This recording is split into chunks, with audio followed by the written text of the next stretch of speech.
Hello everyone. Today I'll be discussing about consideration under contract law. First, I'll go forward with the introduction, then consideration, agreements without consideration, conclusion. I have discussed about offer and acceptance in a previous video. Kindly check out that video for a detailed discussion. Let me now move on to consideration. Consideration is nothing but quid pro quo, meaning something in return for something. Section 10 of Indian Contract Act states that a contract is one which has a proper offer, acceptance, consideration, lawful consideration, competency of parties, that is, the age of the parties to the contract must be beyond the age of 18 years and they should not be insane. There is no fixed definition for insanity. I will be dealing with insanity in my coming videos. Stay tuned until then. Next one is lawful object and it should not be expressly declared as void. Section 25 of Indian Contract Act states that agreements without consideration are void. Performance of an agreement is dependent on consideration. A consideration is one which has a promise coupled with some value in the eyes of law.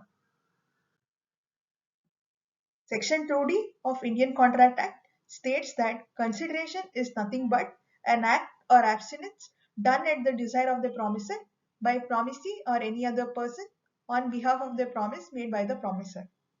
So, the essentials of consideration are the act or abstinence must have been done at the desire of the promisor. In Durga Prasad versus Baldeo, the plaintiff, on instruction from collector of town, built certain shops in a bazaar.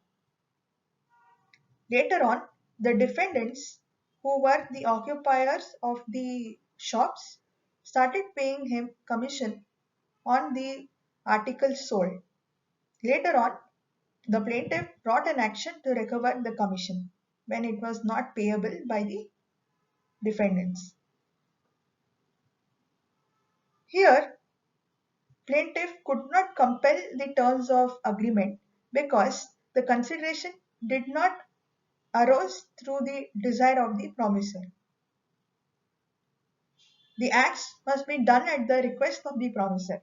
For an illustration, let us suppose that there is a temple which is being built in your area and you are one of the subscribers. You cannot later on recover the subscribed amount because it was an act of voluntariness and it was not at the request of the promisor that you were doing it by promisee or any other person. X, who is Y's uncle, buys goods from Y. X cannot pay for the goods this month, but X's daughter is paying for it. This is a valid consideration. But there is something called as privity of contract, which states that the terms and conditions of a contract is between only the contractual parties, that is the offerer and the offeree, and not any other third party. Here, the third party is paying for the goods supplied, and the third party can compel the terms of contract. There must be an act, abstinence, or promise by the promisee. Consideration can be present, past, and future. A helps B move houses, which happened last week. Later, B promises to pay 5,000 for the help. This is an example for past consideration. A buys a book from a shop and pays immediately. This is an example for present consideration. A agrees to deliver goods to B next month and B promises to pay for them on delivery. Both actions are to be done in future. There is a lot of contingency when it comes to performance of the contract. There can be impossibility to perform the contract If there are situations such as vis major or force major, that is act of God, as per the terms of contract, there is a vis major clause included under the contracts which will decide the terms of damages claiming.